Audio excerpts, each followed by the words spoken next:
Aquí estamos en República de Comedia, sin presidente, sin Congreso, anarquía total. Bacano. Luis Eduardo Arango es una de las caras más conocidas de nuestra televisión y nos ha hecho reír con unos personajes maravillosos. Y estamos en el barrio San Marcos, donde se hizo hace mucho tiempo Romeo y Buceta. Luis Eduardo. ¿Qué tal, Andrés? ¿Bien o no? ¿Cómo va todo? Bien, todo? súper, chévere. ¿De qué nos reímos los colombianos, Luis Eduardo? Yo no sé por qué, pero nos reímos de todo. Vamos a ver de qué se ríe uno. Por ejemplo, la fuga de la señora esta, a todo el mundo le dio fue risa, ¿no? Merlano. Sí, entonces, Merlano de la risa. Y es una cosa muy extraña, pues, es un absurdo, ¿no es cierto? Claro que es un absurdo que de pronto si uno lo analiza desde el punto de vista de que nada le pasó a uno, o sea, no fue uno el que saltó por el tercer piso, ni se fue de jopo, entonces pues, se ve risible y la caída, además la visión de la caída fue para risa, pero no debería, ¿no? Uno debería estar indignado, que llaman, pero indignarse aquí ya como que no funciona mucho. Y ella se escapó con ese lazo, o sea que todo concuerda. O sea, ¿nos reímos de nosotros o nos burlamos de lo que les pasa a los demás? Yo creo que la idiosincrasia nuestra nos da para reírnos de los demás, no de nosotros mismos. Si nos riéramos de nosotros mismos, seríamos un mejor país realmente. Yo decía hace un ratico que usted ha hecho muchos personajes que nos han hecho reír, Johnny Caicedo, William Guillermo, solamente por nombrar dos de los más importantes. Pero, ¿se concibe un personaje de esos desde la comedia? Cuando usted está creando un personaje de esos, usted dice, ¿este man va a hacer reír?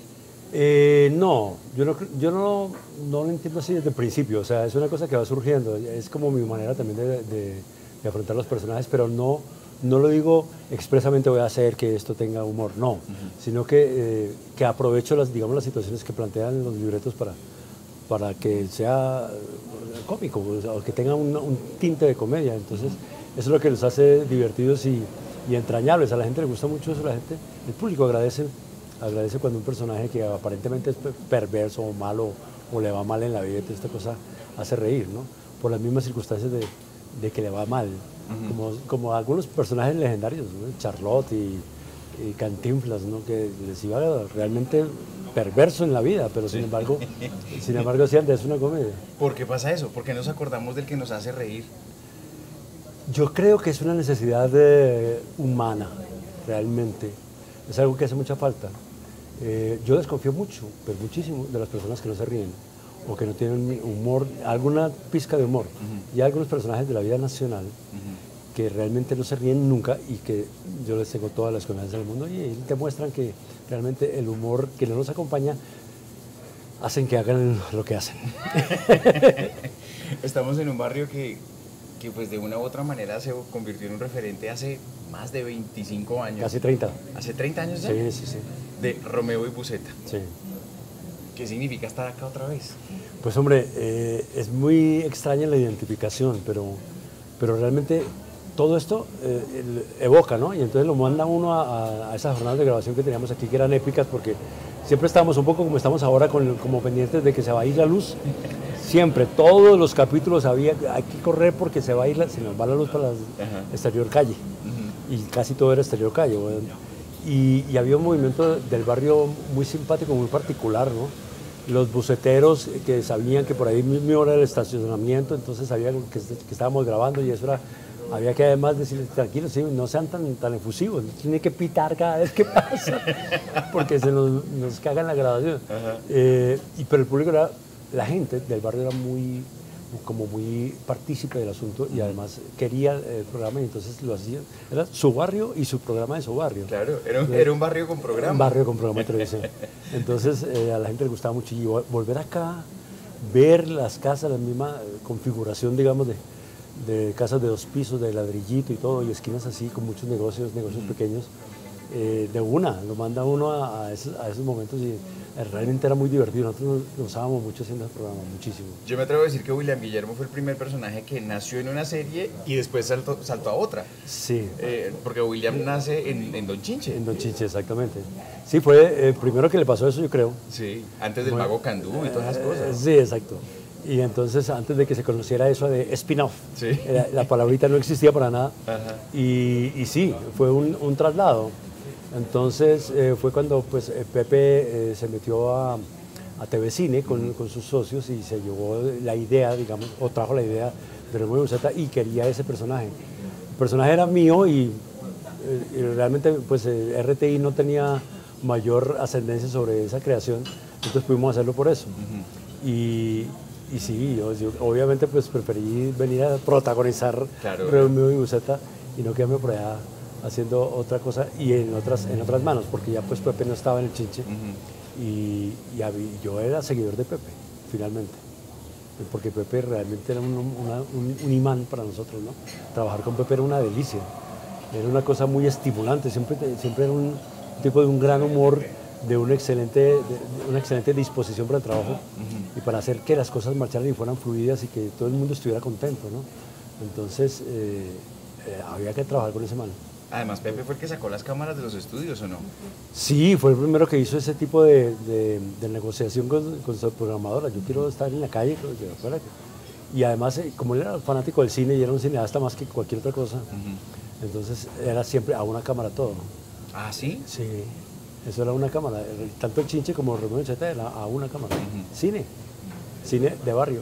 Qué locura. Sí, muy loco. ¿Quién es William Guillermo? ¿Dónde nació? Ese personaje es suyo, como usted lo dijo. Sí, William Guillermo nació, te voy a decir dónde nació. Él nació en el Teatro Nacional. Estamos haciendo El Rehén, que fue la primera obra que hizo el Teatro Nacional, con la que se inauguró el Teatro de la 71. Sí. Y el combo era gigante y Pepe pues estaba ahí y yo era, digamos, de los nuevos. Y en los intermedios, se gozaba mucho en los intermedios, hacía mucho chiste y tal. Y yo empecé a acordarme de amigos míos de Medellín, del barrio, y los imitaba. Y decía, hay un personaje del barrio que hace estas cosas y a mí me pareció muy chistoso. Y Pepe un día me dijo, ¿por qué no haces eso en televisión? A mí me da miedo porque yo siempre estaba haciendo personajes dramáticos, en fin, hasta ese momento. Y el humor, no sé, no me tranquilo que usted puede, que no sé qué cosa. Y entonces me convenció de armar el personaje. Y él sí le puso el nombre, pues William Guillermo sí fue idea total de Pepe. ¿Cómo llamarse William? William Williams. O Michael Miguel. William II. Sí, José. Sí, más o menos eso. Y entonces, y esa fue idea de Pepe de formar, digamos, ese personaje primero en el Chiche. William tenía dichos que todos teníamos en ese momento. Hoy en día la gente dice las cosas desuso, pero hace 30 años todos decíamos las cosas de William Guillermo. Salían comerciales y demás. Sí. ¿Qué se sentía tener una influencia tan fuerte desde el humor con la gente? Pues hombre, realmente era glorioso porque que me pasara a mí eso, que estaba recién metido en la televisión, digamos, y encontrar, digamos, esa respuesta de la gente con lo que vos decís, repitiendo los dichos y el tuki-tuki y las cosas de esas, prácticamente eso, todo ese tipo de cosas. Le digo una de las cosas. Le digo las cosas. Entonces, pues era muy bacano porque se sentía que el trabajo estaba siendo bien visto y catalogado y gozado, ¿no? Que simplemente la gente goza con eso. Entonces, cuando se apropia de los dichos es porque se los está gozando y siente que son realmente elocuentes, ¿no? Porque hay dichos que se quedan ahí, pero la elocuencia. Y yo después hice una cantidad de cosas con ese tuki-tuki Lulú. Sí, claro. No. Entonces hacía mercadeos y cosas de esas, ¿cómo se llamaba? ¿Telemercadeo? Telemercadeo, infomerciales y toda esa cosa. Con un tipo, un señor del barrio de Restrepo, que dijo, ¿usted por qué no me hace una propagandita de eso con tuki-tuki, que sea con tuki-tuki? Que era como en la madrugada, muy temprano. Sí, hermano. Y entonces el man hizo unos proyectos bacanísimos y yo tenía que camellar como loco las mañanas de los fines de semana anunciando cosas, el pantaloncito de 5.000 pesos y la camiseta de catata, tuki-tuki. Y de otro puesto, y dije, señora, ¿cuánto me le dio la apuesta? Era así puro mercachifle, hermano. Pero mercachifle y casi que culebrero. Pues. Pero eso fue bacano. Y porque además fue una experiencia. Yo he hecho muchas cosas en televisión y fuera de la televisión, una que otra. Y fue una experiencia muy buena para mí también porque me enfrentó a otro mundo, el mundo, digamos, del comercio y de las cosas. Gente que sabe eso y que yo admiraba a ese señor. Más como Pacho. Se la sabe todas y tal. Y llegó un momento en que simplemente creció mucho. Y fue haciendo en otros barrios y tal, y hasta que llegaron a unos barrios donde le dijeron, aquí no se mete. ¿Llegaron los qué? Llegó a unos barrios donde simplemente le dijeron, no, aquí no venga a hacer tuvo que recoger su mercancía porque ahí se da cuenta también uno de lo peligroso que puede llegar a ser involucrarse en negocios que no son de uno. ¿Quién era Reencarnación Vargas? Reencarnación Vargas, uy, eso fue un personaje magnífico. Me encantó hacer eso. Eso lo escribió Bernardo Romero Pereiro. Ajá. Y me llamó a ser el personaje. Y me decía, usted tiene que hacerlo como yo lo escribo. Y yo, claro. Y entonces, se lo digo porque usted está acostumbradito a hacer cosas que... Hacer chistosito hacer usted chistosito usted solito. solito. No, tranquilo. Y no había cómo irrespetar ese libreto, era realmente genial. Es el libreto más sólido que yo he hecho, de un personaje sólido, ese. Y tenía su propio humor de todas maneras. Igual uno le mete sus cosas. Claro. Y era la gestual y el modo de trabajar, el caminar y todo este tipo de vainas que yo le metí, ¿no? Y ciertas frasecitas que el tipo me dejó entrar ahí, ciertos remates de escenas que eran muy, muy particulares. ¿Cómo cuáles, de acuerdo? Te hablaba este señor que estuvo trabajando ahí, amigo mío. Todos eran amigos míos. Sí. Y como conocía a tanta gente y todos eran súper amigos. Y fue un personaje muy loco porque era muy asociado al coyote. Al coyote del Correcaminos. Sí. Entonces el coyote que todo le salía mal y se creaba unas cosas fantásticas, ¿no es cierto? Yo siempre odié al Correcaminos. ¿Cuándo será que pillara ese hijo de madre? El coyote debería ganar alguna, hermano. Una que otra. Y entonces cuando estaba a punto de ganar siempre le pasaba alguna cosa rara que lo hacía fracasar. Y entonces este personaje era muy, muy parecido a eso y también por eso estaba vestido de negro siempre. Y eso era chévere. Porque trabajar de negro en el En la costa. No, con un sombrero negro. Claro, era el de bigote. De bigotes, sí. Sí, claro. Pero claro que no, lo mío nada era incomparable con lo que hacía Consuelo Luzardo. Porque ella sí le tocaba una vaina realmente. Era la tía Cena, ¿no? La tía Cena. Pero metida entre una cama todo el tiempo. Con una cama y con una cosa para ser gorda. Sí, para ser encereté, hermano. Imagínense lo que era esa vaina. Esa señora sí era realmente una heroína. Y no, ese personaje fue magnífico. Con eso me gané todos los premios que hubo aquí en ese año, todos. Usted trabajó con David Stivel, trabajó con Pepe Sánchez, trabajó con Bernardo Romero Pereiro, solo por nombrar algunos de los clásicos. Porque esos señores tenían algo cómico siempre. ¿Era necesario para la producción siempre tener algo cómico? Pues Pepe siempre tuvo el sentido del humor y del chascarrillo y el manejo de la palabra. Por eso fue que empatamos tanto con él, ¿no? Era como muy Lelutier, me parece a mí. Total, pero además tenía un manejo del lenguaje realmente espectacular y una brillantez y una rapidez mental impresionantes. Entonces era entrábamos y entablábamos un juego de chascarrillos y cosas que eran interminables, ¿no? Lo agarramos de la mano del anillo, del pocillo, de lo que fuera, íbamos armando frasecitas y cosas con humor. Eso. Y el humor siempre estuvo con él, ¿no? Además uno lo veía y siempre estaba muerto de la risa. ¿Y por qué estás tan risueño hoy, Pepe? No, es que me llamaron de la DIAN. Era un chiste. La DIAN a cobrarle y tal cosa.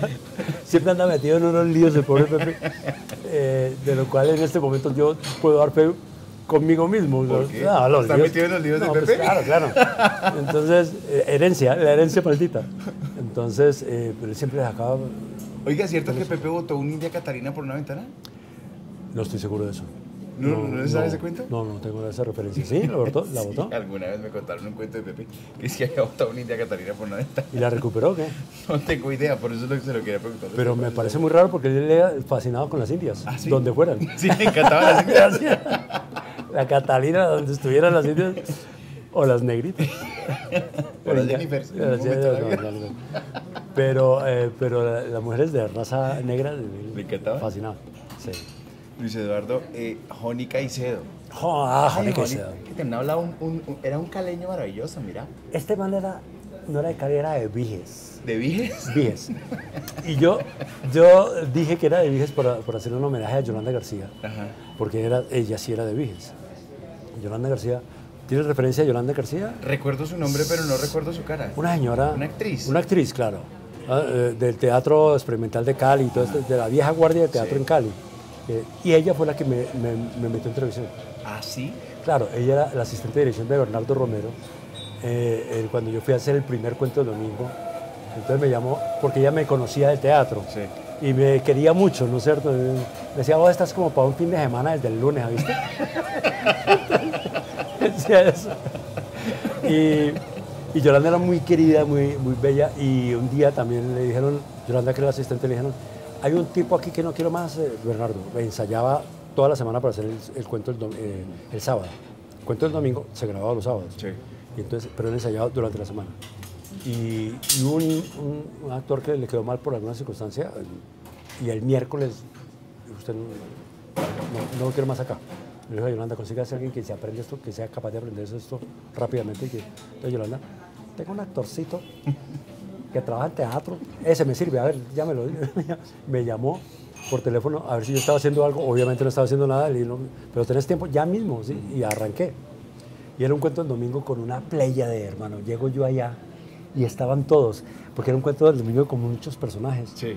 Y era Aliumar, Franquilinero, Consuelo Luzardo, Wow. Héctor Rivas, mejor dicho, Jaime Saldarriaga. Eran todos, eran como 12 personajes principales realmente. Un cuento muy chévere. Bola de Cebo se llamaba.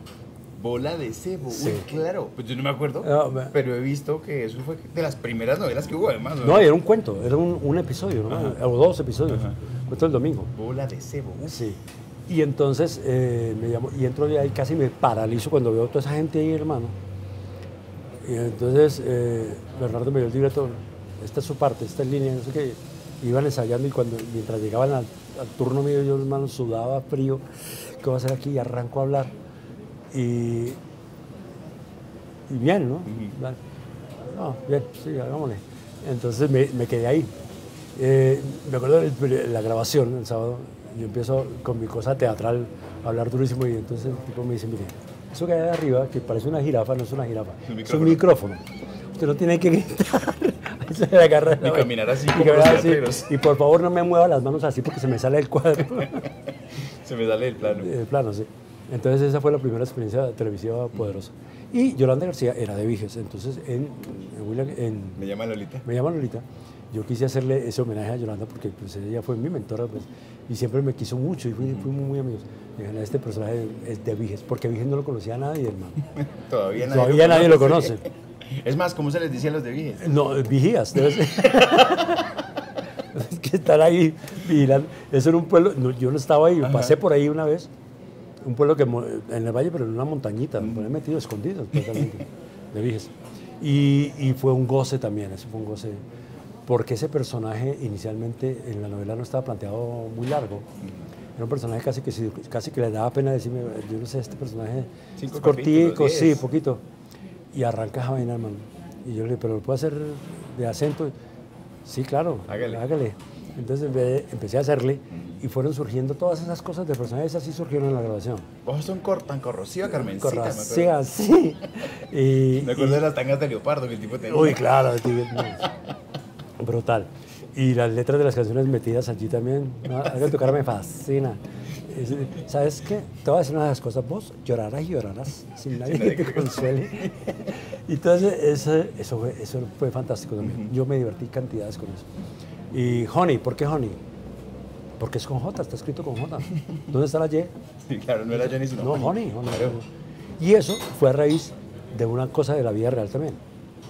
Un amigo en Medellín hacía muchos años más, o sea, yo tenía como 14, 15 años, del barrio, que era Honey. Le decían, Honey para arriba, Honey para abajo, era cuñado de mi primo donde yo vivía. Y un día se me ocurrió preguntarle que por qué le decían Honey. Dice, a mí no me dicen Honey, yo me llamo Honey. ¿En serio? ¿Te llamas Honey? Y me mostró la cédula y decía Johnny. Decía con J. J. Ahora la H eso Honey, es, no suena, es muda. ¿Qué dice ahí? Honey. Honey. Me pareció genial. ¿No? Claro, maravilloso. Entonces lo metí a personaje y eso fue el hit también. Y por ejemplo, un policía que había que se llamaba Henry, yo le decía Henry, porque la H tampoco sonaba. Oíste, Henry. Y no, eso fue muy divertido. William Guillermo también dijo alguna vez, pues, nosotros que somos los reyes del hipervínculo, cuando charlamos, decía que Jesucristo decía que se llamaba Inri o algo así. Inri, chiste porque arriba decía Inri de Jesús. Su relación con Fanny Mickey comenzó desde lo humorístico también. Usted llega al Teatro Nacional y usted había hecho el montaje de Timón de Atenas. Sí. ¿Cómo fue esa historia? Fanny, antes de empezar el Teatro Nacional El Rehén, me estuvo viendo en una obra que hicimos en el Colón que se llama El Hombre Elefante. Entonces ella fue allá. Para mí, El Hombre Elefante fue un fracaso mío, pero brutal. Sin embargo, ella, con su ojo avisor, fue a verme allá, fue a vernos allá y nos saludó después en el camerino y dijo, ¿cómo te llamas vos? Y no sé qué, me gustó tu trabajo y tal cosa. Y estoy preparándome para el estreno de ¿te gustaría que participe? Yo, claro, Fanny, ¿cómo no? Obvio, ¿cómo no? Sí. Y entonces empezó a hacerme, digamos, una entrevista de lo que había hecho, del teatro y tal cosa. ¿Y has hecho Shakespeare alguna vez? Y yo, sí. Es una obra que se llama Timón de Atenas. Ah, Timón de Atenas, sí. Después, meses después, en el Teatro Nacional, para la presentación de la gente que iba a trabajar en la obra y tal, entonces Pepe Sánchez, Luis Mayarino, María Angélica, María Cecilia Botero, en fin. Y este muchacho que es nuevo, que es jovencito, pero que tiene mucho talento y que ha hecho Shakespeare, hizo, por ejemplo, El Talón de Aquiles. El Talón de Aquiles, yo me quedé pensando, ¿la corrijo, no la corrijo? ¿Qué hago aquí? Yo, El Talón de Aquiles. Esa vaina se quedó así un buen rato. Y después le dije, no, el Timón de Aquiles. Bueno, la gente me entendió. Muy chistosa, pan. Y sí, nació así. Pero fue una relación de muchos años, de mucha amistad y de mucho cariño. Y se recorrieron el país juntos. Entero. Hicimos un café concierto que se llamaba El Sexto Mandamiento. Aprendí muchas cosas ahí con ella, pero muchas. Del manejo del público, de los escenarios extraños, difíciles, distintos, ¿no es cierto? Una vez hicimos esa obra la hicimos en Tibú. Encima de norte de Santander. En norte de Santander, zona terrible. Sí. Y lo hicimos para una sede de Ecopetrol, no había escenario. Hizo traer 2 mesas de billar. 2 mesas de billar. ¿Usted imagina lo que es trasladar 2 mesas de billar de alguna parte? En Tibú, además que es a 40 grados todo. Ajá. Y ponerlo las tablas encima y ese fue el escenario. Y así lo hicimos. Era Fanny Mickey. No, Fanny Mickey hacía cualquier cosa. Lo que se le ocurriera hacer, lo hacía. Pues hizo una taxi. La vendió para los taxistas de Bogotá en el Coliseo del Campín. 60.000 personas. Eso era una vaina absurda. No había taxis, ¿no? O sea, todo el mundo tratando de encontrar un taxi, todos los taxis estacionados allá. Estaban metidos en el Coliseo. Sí, con sus familias. Fue muy loco eso. Pero le encantaba afrontar esos elefantes blancos que siempre sacaba adelante. Sí, era impresionante. Lo que Fanny hacía era realmente... Trabajaba mucho. En los aviones trabajaba, siempre llevaba su libro, su agenda llena de papeles y de cosas, porque nunca trabajó con cosas digitales, siempre era todo anotado, bolígrafo y tal cosa, y un orden brutal. Y siempre estaba en invención, en creación, en proyectos, en cosas. Era una mente realmente absurda de trabajador. Y tenía algo muy importante. Mucho, unas rumbas buenísimas en Alberto. Sí, claro, son famosas, legendarias. Legendarias. Las rumbas de y usted era invitado principal de los primeros. Sí, lista. Yo siempre estaba ahí. Llámame a Luchito. Luis Eduardo, que cuando uno hace humor o cuando uno ve humor, pues uno siempre ve que hay como un pin y un pan, ¿sí o qué? Entonces hay un tomillo y un laurel, o un agua en aceite, o lo que sea, pero siempre hay como un complemento en el humor. Muchas veces usted ha hecho humor solo hasta en los escenarios contándonos cosas hasta de su propia vida, pero también a usted le ha tocado en otros proyectos hacer humor con otros dos. Fue legendario ese trío de malevaje que tenían ustedes tres, Bruno, usted y Moisés Angulo. Sí. Era hacer humor entre tres. Sí, claro. ¿Cómo era eso? Pues era hasta fácil, porque realmente porque somos condiciones muy diferentes los tres, ¿no es cierto? Hay algo que nos une y es, pues digamos, la diversión en el trabajo que es importante, pero también éramos muy diferentes, o sea, uno no se podía imaginar a Moisés Angulo cantando tangos y todavía no me lo imagino. Bien costeño, pero además curramberísimo, que también hay una anécdota famosa con David Stivel. Cuéntela. A él le tocaba, pues normalmente estamos en trío, pero a veces tenemos canciones en solitario. Y entonces él le tocó una canción como en una especie de feria y cosas, y la grabación era en el estudio, en Gravy. Entonces empezó a cantar. Y la letra decía, hoy que no tengo más a mi madre. Decía, hoy que no tengo más a mi madre. ¿No? Y el bailadito así, y a Steven no podía creer, corten. Puerta. Cuando le pedían puerta al Steven era el terror. El tipo entró, despacio, Moisés, repetime la letra de la canción que están cantando. Sí, sí, maestro, hoy que no tengo más a mi madre. Hoy que no tengo más a mi madre. Sos un huérfano. ¿De qué te reís? Sí, porque era con la sonrisa de que hoy que no tengo más a mi madre. Pero era su espíritu, no podía evitarlo. Claro. Y Bruno, que era todo caleño, pues, y lento, así, siempre como a 2 por hora, todo. Entonces, el complemento era muy chévere, porque siempre había puntos de vista distintos frente a la misma situación, y eso creaba el humor. Y el humor, lo que vos dijiste ahora, es así, debe ser, hay un emisor y un receptor para que exista el humor. Incluso si cuando uno está trabajando solo, también tiene que haber un receptor que es el público. El público hace que ese humor exista y se consolide. Por eso es tan importante manejar el tiempo, el ritmo de las cosas para que haya también ritmo en la comprensión de lo que se está diciendo y se complemente el humor. O sea, si uno habla solo, pues simplemente no hay humor, ¿no? Si nadie lo capta, no hay risa, no existe el humor. Eso de Malevaje también se salió de la televisión, ¿cierto? Ustedes alcanzaron a hacer giras. Claro, hicimos muchas giras. Y la gente los escuchaba, pero se reía también. Sí, porque tenía una buena parte de humor entre canción y canción. Siempre contábamos anécdotas referentes a la canción que viene, a la que va a seguir. Y sí, era el chiste, claro. Sí, había siempre humor. ¿Es cierta esa frase de David Stivel de... Ay, se me acaba de olvidar preciso. ¿Te pagan poco? ¿Te pagan poco? ¿Es cierta esa frase de te pagan poco? Yo estaba ahí. Yo creo que ¿Se la dijo a usted o a quién? No, a un extra. Entonces era... Hay mucha gente que dice que estuvo ahí, cuando, ¿no? Es una leyenda. Es una leyenda, entonces muchas Pero veces que sí yo sí estuve ahí. Entonces, era en una droguería. Sí. En una droguería, y María Cecilia tenía que llegar con una fórmula, a pedir la fórmula a esa droguería, porque estaba enferma de tuberculosis. Era el personaje ese de Madame Bovary. Ajá, ok. Y entonces, llegaba María Cecilia y le decía, hágame favor y me despache esta fórmula. Sí, orden, ¿qué le puedo servir?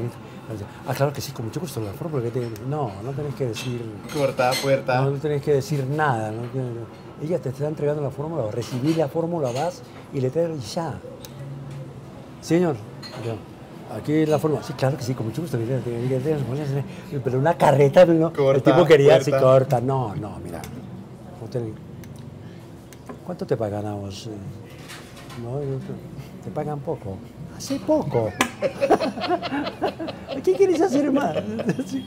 Eso fue legendario. Tipo de ahí sí. Pero usted sí estuvo ahí. Sí, yo estuve. Yo estaba ahí. Yo llegaba. Luis Eduardo, gracias. Nada, un placer, Muchísimas hermano. gracias. Qué Gracias a bueno ti. volverlo a ver, además. Lo mismo. Ojalá que este programa sea realmente lo que pretende ser fabuloso, golpeador y sabroso.